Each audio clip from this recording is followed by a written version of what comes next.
This time, it comes from a senior diplomat with 3 decades of experience here and abroad. William Brangham has this story. William Brangham, there is simply no denying the warning signs that point to mounting threats to our institution and to the global leadership that depends on us. Those are the stark words of Ambassador Barbara Stevenson in a letter she wrote for the Foreign Service Journal. Stevenson rails against what she says is the decapitation of senior leadership within the State Department, and which she argues could harm America's ability to retain its role as a global leader. Over her long career, Barbara Stevenson was U.S. Ambassador to Panama and also held senior postings in Europe, Latin America and the Middle East. She currently serves as president of the Foreign Service Association, and she joins me now. Welcome, Barbara Stevenson. Thank you so much, William. It's great to be with you.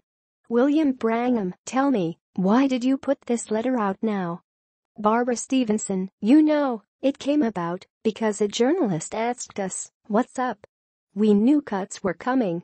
That's always been clear, so I should be clear about that. Secretary Tillerson said we would have 8% cuts. He told the Senate Foreign Relations Committee in June that he would cut the Foreign Service by 4%, the Civil Service by 12%. So, the idea that cuts were coming was not news. But a journalist said to me, I have been walking through Foggy Bottom.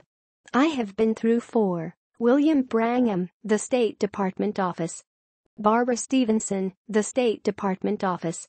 I have been to 4 retirement ceremonies there in this last week of September, all women acting assistant secretaries. And why is everybody leaving? Is this a story, or is this just some sort of a weird coincidence? And so we started to really compile the numbers.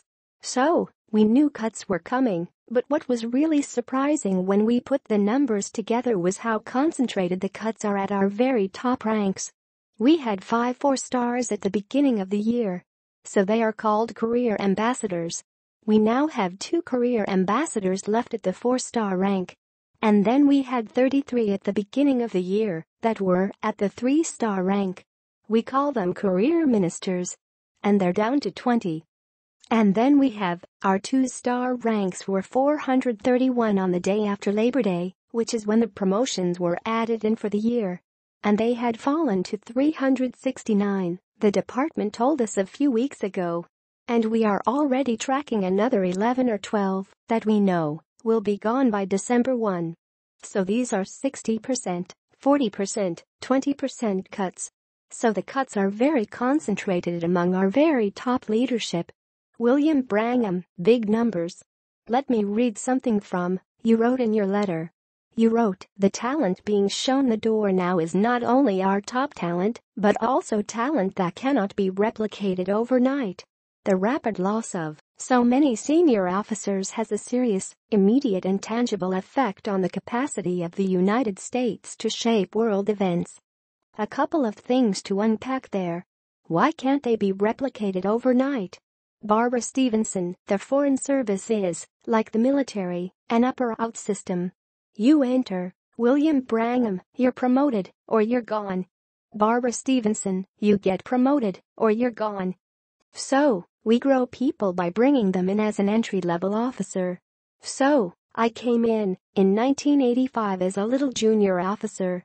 And then, over the course of the years, I moved up through FS2 and FS1, lieutenant colonel and colonel ranks.